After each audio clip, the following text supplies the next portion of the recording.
Hey fandom, it's me, Aaron, for a comic show. And Drive Force Mike. And we didn't go to C2E2. I set everything up. I was going to be Avatar's man at C2E2. I was going to be Bleeding Cool's guy at C2E2. But what you guys don't know behind the scenes, and it's my wife, she is 40 weeks pregnant. She is effaced. She is ripe. She is dilated. Yeah. She could go anytime. She's going to be induced this Friday if it doesn't happen before then.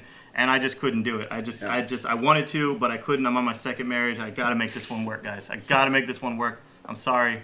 My business partner, Jason, the guy behind the camera, went, and he did a good job. He was, you see on the internet, he was called the douche of C2E2. Lucky. And I'm jealous. Yeah. I wanted to be the douche of C2E2. I want to be the douche. There can only be one douche. Yeah. Of the title. But who wasn't a douche is Avatar. They rock. That's their hometown. They had all their big guns there. They had big releases. They had Cross Family Values. Cross just came out last week, and everyone here loved it. We sold the hell out of it. We pitched it right where, okay, tell people it's sickening, okay? Yeah. It out-preachers Preacher. It out-boys the boys. It's like Walking Dead with gore. Mm-hmm. I mean, it's just like, it's ridiculous. I love it, and I'm just going to assume you guys watched the last video and know what this is about. But it's great. Jason Burrows' art. Just look for the Easter eggs. Like, in a big scene, he doesn't cheap out. You'll see like someone tossing a baby like a football. It's crazy. But this week, we have Cross Family Values by David Lapham. And I interviewed him for Newsarama about this book, and I'm totally excited about it. It's not a prequel. It's not a sequel. It has the same inciting incident as Crossed. It doesn't follow these characters at all. These characters are done.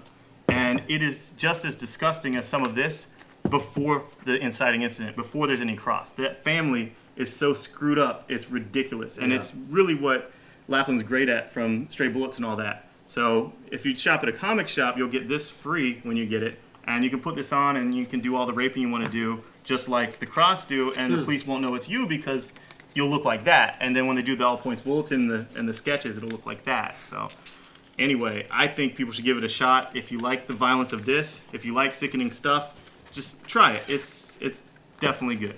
And moving on, Brightest Day was last week. Okay, we had issue 0, all these little snippet stories of these people that are back.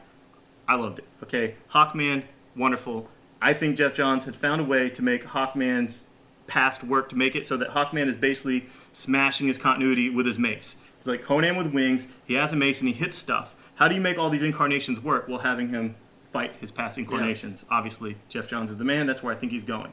This week, we have Green Lantern 53. So where you got a Green Lantern ring with Blackest Night 5, now you're going to get one with Green Lantern 53. And what do you need a second one for? Well, maybe you need imagination, because you need that to go with your willpower.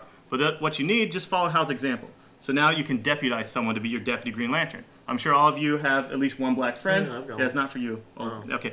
And, it's 2010. You find yourself your black friend. You deputize him as a lantern, just like Hal did with John Stewart. And moving on, the other Brightest Day book is Just League America. I know a lot of you guys are hating on James Robinson. I still love him from Starman. I know he's had a really rocky start on this, but this is Brightest Day. It has Jade from The Blackest Night, issue 8. She's back. It has the JSA because of Alan Scott and Obsidian being her family, and this is his team, and he either sinks or swim here in The Brightest Day. Yeah. So I'm excited about it. Hopefully it'll rock.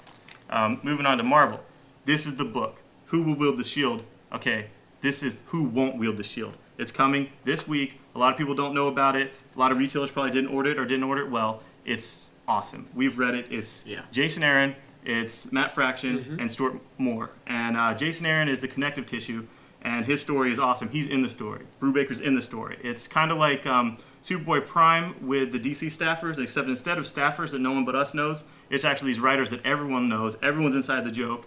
And Forbush Man is actually saying all the things that you message board people that complain say. Right. And it's hilarious. The second story is Dr. America, the occult operative of Liberty. And it's Fraction doing some crazy stuff and great art, great 70s feel. And the last story is Golden Age Deadpool. And you could buy this book just for that story. It's Stuart Moore. It's awesome. And it's, he has asthma. He can't join. And he gets these super soldier, Weapon X type experiments. Awesome. And he becomes a Golden Age Deadpool. And it's ridiculous. I don't want to give anything away because it's just so fun. It's really funny.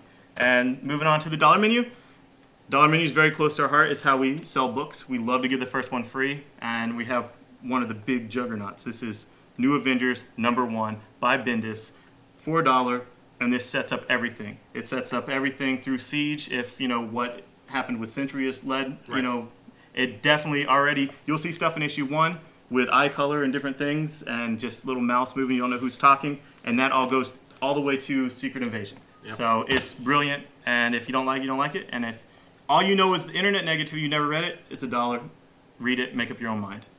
Human Target, unlike the show, this is actually a Master of Disguise instead of a Wallflower bodyguard, and it's Peter Milligan. It was ahead of its time. It got canceled, by Vertigo through low sales, but it won a lot of awards, and I loved it.